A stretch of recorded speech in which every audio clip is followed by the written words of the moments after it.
Hi everyone and welcome. My name is Bill and I'm a developer advocate here at Rerun. I'm thrilled to kick off this video series, a gentle introduction to Rerun. This video series is going to cover a lot. We'll take you from zero to hero with Rerun, starting off with the basics and working our way up to working with complex multimodal robotics data. In this video, we're going to build your very first Rerun visualization. And by the end, you'll not only understand the core concepts of how Rerun works, but you'll also have a working understanding of that Hello World example that demonstrates both 2D and 3D visualization. Now, to provide a quick reminder, Rerun is an open source tool for visualizing and querying, really working with data for computer vision, robotics, and physical AI. Helps you understand complex multimodal data by letting you log it, visualize it, and query it using things like the Python data frames. It's a complete toolkit that's going to allow you to go end to end, from collecting the data to getting it ready for training machine learning models. But enough talk. Let's go ahead and get started. Okay, so I have a terminal pulled up. I've actually got this script already run. Don't need to worry too much about that. And then we also have the actual script itself. So first things first, let's introduce you to the project structure. So I'm actually inside of a virtual environment. I'm using UV to manage all of my dependencies. And inside of here, I guess inside of the code, which is where I'll go, I want to run it from here. I'll just list what's in code. You can see all the scripts that I have here and that we'll be reviewing. And so let's go ahead and get started. And what I'll do here first is show you what's in PyProject, which we only have really like a simple couple of dependencies. So the most important one, somewhat obviously, is going to be this Rerun SDK, and most of them are just required for later work. And so along those lines, let's go ahead and start reviewing the script. So first things first, I will actually run step one here. And great, so that has run this again. And now let's go through the code step by step. So first things first, you can see here that I am importing Rerun as RR, that is convention. And you'll see here that we are going to init Rerun here. So we are giving this basically an application name, it's just step one. And then we are spawning. And what spawn means is that it will kick open or start this the Rerun viewer here. You can see here I have some very simple instructions. This is just some text to make the example here. But I think what is important is that we have this text document. So this is our first archetype. And what an archetype represents is basically some actual data and associated metadata with that. And the point of these archetypes is that when you log them, you're able to visualize them with, or basically there's a default visualization that helps you really be able to see and really visualize this data. So somewhat obviously for a text document, that actually creates a text document, which you can see all the way over here. So this will show up here. And what's nice is because it's Markdown, we get some nice Markdown formatting as well. And so one thing to note here is that we have this static parameter. And what we're telling here is that when we're logging this, we actually don't expect it to change over time. And so much of what happens in the robotics landscape obviously is things that change over time. Given that fact, it can help Rerun store things very efficiently if we declare that it's static, right? And that means that it'll sort of persist throughout the entire time. But marching right along, you can see here that we are creating a couple of different bubbles. We're creating, or rather, we're logging some particular positions, right? We are giving them some colors and radii, and you'll see that we give them these names. And these names, the slash in here, well, it might be strange, maybe coming from other logging frameworks or maybe outside of the robotics domain, is actually very significant because what this allows us to do is actually define a hierarchy for this data. So for instance, if I was to add in some other, this is actually defining a hierarchy where other, or rather this entire path relates to some, which relates to 2D. And that's going to come up in later videos. We don't need to dive into that now.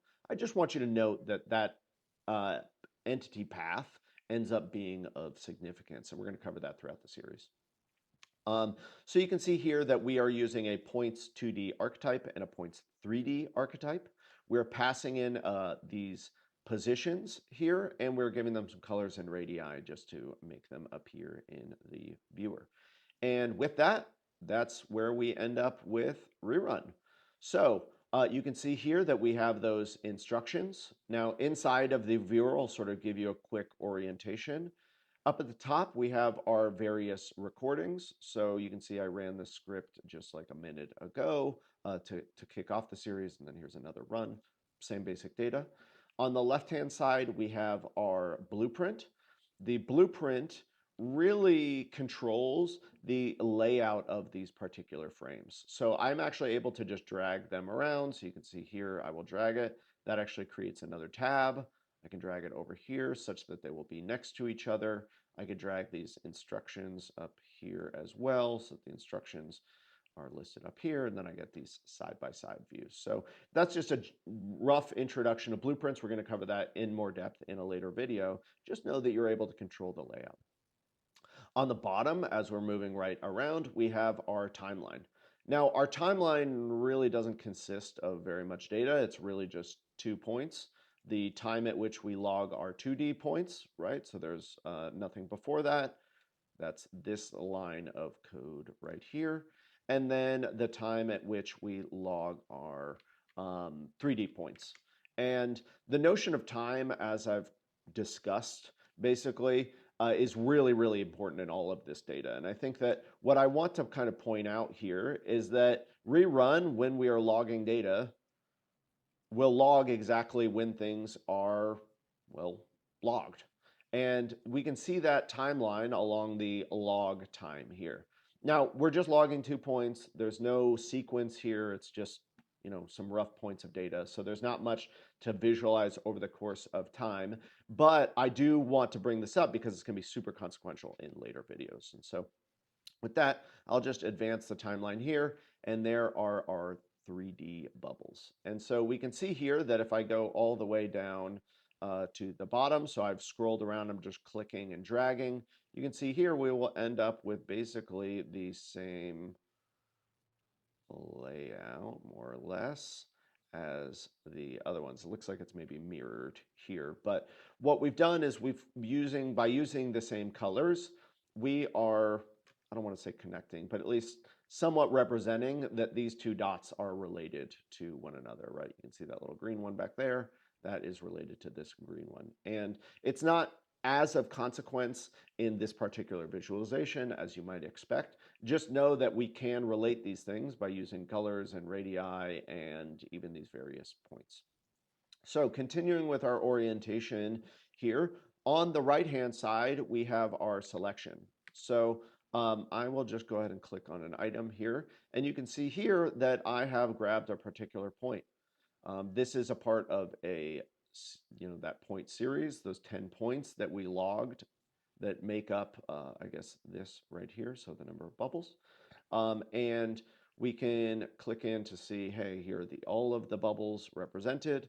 I'm able to click into each of these individually as well. So that's one particular bubble. We'll just click into positions here and see as I scroll over them, it's highlighting which bubble is represented. The same applies in the 2D space. You can see here that it's highlighting those particular bubbles. And so along these lines, while the selection panel is pretty boring here, this actually gives us a lot of control to see, hey, what is the parent entity, right? What's the particular component that we're logging? So we're logging positions, which is the initial parameter for here. You'd see there's positions that we've logged, and that those are 2D components, and those are the positions, right, an X and Y. And basically that maybe rounds out exactly what we want to see, is that in our timeline, we are going to log entities and associated components of those entities, positions, radii, colors, so on and so forth. And we will log those over time. And they may change, they may remain static, like with our instructions. But what the Rerun viewer allows you to do is just scrub through time and see how things change over time. This is so important for robotics because it helps you be able to fix perception, understand where your robot might be confused or maybe lacks data in order to be able to perform well. And so given that, that really covers everything we wanted to cover in this particular video. And with that, I'm super excited to continue the series. Please join us for part 2.